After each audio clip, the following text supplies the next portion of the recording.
Hello friends, welcome to my channel Learn English with Sushila. My sixth video is use of verb for actions in present. In my fifth video, I told you about subject-verb agreement. I made my sixth video to help you make correct sentences. Verb is very important and it should be used correctly. While speaking, we have to speak about present only. That's why today I'll be telling how to use the right verb for actions in present. For this purpose, I have divided the actions into 8 categories. First action, that is simple action. Simple action means those actions which are simply done in the present. And for these actions, we use first form of the verb with first person, that's I and we, second person, that's you, and third person plural with they. And with third person singular, that is he, she, it, or any name, we use S or ES with the first form of the verb. For example, he plays football. They play cricket. I make video. We use do or does also. Do or does are used in negative and interrogative sentences, and we use them in positive sentences also for special stress on action. For example, she does go for a walk daily. But one thing you should remember, that when we use does, after that we are not to use S or ES with the main verb, because ES is already there with do. Second action, that is routine action. It refers to the actions which are done daily. If not daily, they are repeated at regular interval, and general habits also.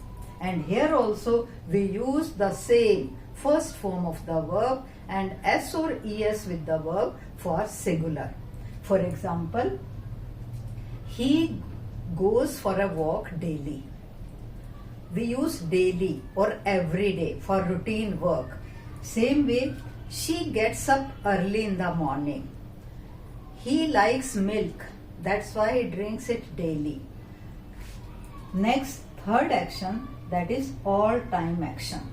All time actions means those actions which are done round the clock, that is all the time. And we also discuss here general facts. Same way, those actions which take place in a particular situation, they also come under this category. Here also we use same first form of the verb or S or ES with the verb with singular. Same way we use do or does for making negative and interrogative sentence and for special stress on the action. For example, the sun rises in the east. The sun sets in the west.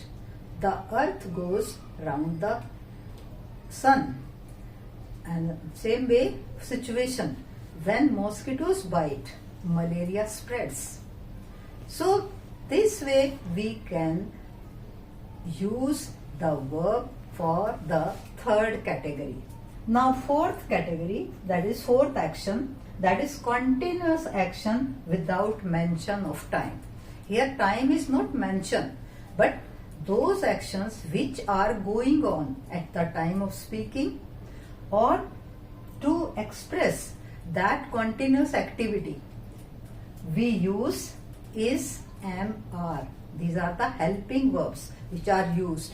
Is used with singular, am is used only with I, and are is used with plural. And we use ing with the first form of the verb. For example, I am speaking, children are playing in the garden, cattle are grazing in the field. So these are all examples of the action which is going on at the time of speaking. But for that continuous activity, I'll say the workers are working in the factory. Fifth action, that is continuous action with mention of time. Here time is mentioned. The action started in the past. It still continues and there is reference to time. And here we use has been with singular subject and have been with plural subject and ing with the first form of the verb. We also use for or since for reference to time. For example, it has been raining for 2 hours. The children have been playing since morning.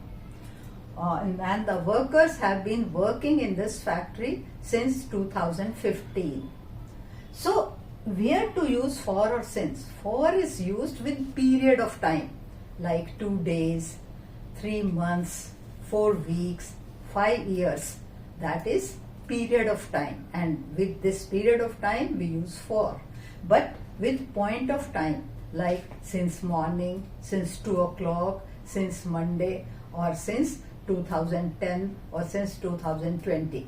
So this way we use for or since for time. Sixth action, that is action just finished or recently completed. Here come those actions which have been just finished or which were completed earlier but feeling of present is there. Here we use has or have. Has with singular and have with plural. And with has or have we use third form of the verb to show that the action has been completed. For example, he has done his duty. She has completed her homework, or the employees have completed their project. So this way we use has or have and third form of the verb. Seventh action, that is forced action or pre-planned action. Forced action refers to the force or the obligation imposed by some external authority or circumstances or commitment. And here we also use pre-planned action also. And in this we have to use have to and has to. When we use have to is used with plural, has to is used with singular. But when we are using to with have or has, we have to use first form of the verb. That shows compulsion. For example, he has to clear the exam. She has to finish her assignment. The workers have to finish their work.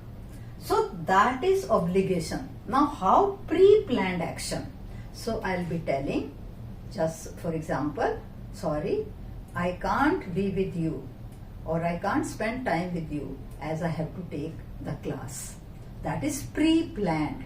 So this has to or have to is used for forced action or pre-planned action. And eighth action is intention to do an action. So in the present we show intention to do something. That means there is intention to do in future, and for this we use going to and first form of the verb. Going to is used.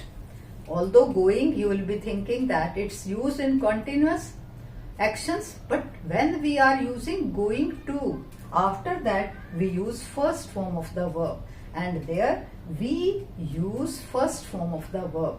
For example, I am going to start my own center, or you can say he is going to start his own business. So this way you have seen that 8 actions are there. In the first 3 categories, simple action, routine action and all time action, we use do or does and first form of the verb. Do or does are used in such a way that they don't affect it.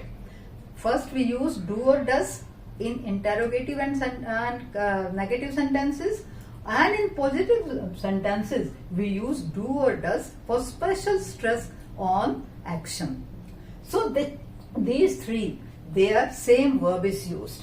In the same way, fourth and fifth, in both, action is continuing, but where time is mentioned, we have to use for or since with time, and where no time is there, then that becomes the action without mention of time.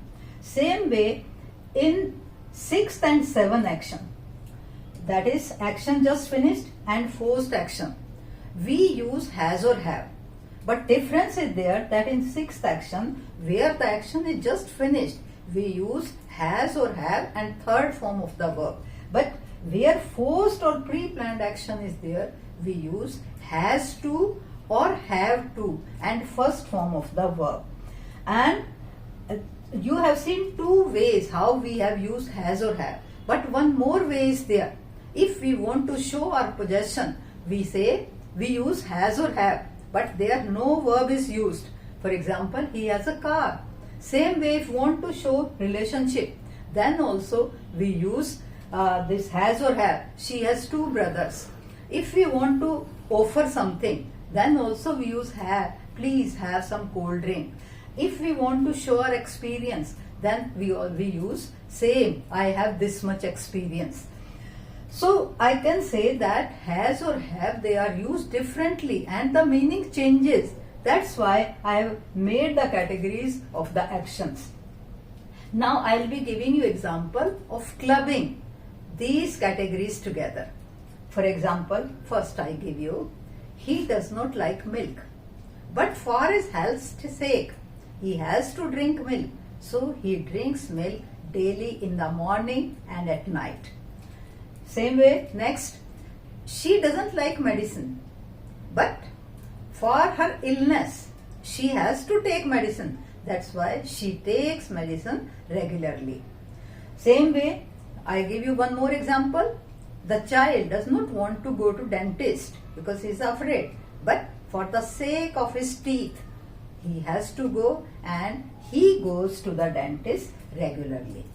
So, you have seen how we use verb in different actions. Thank you.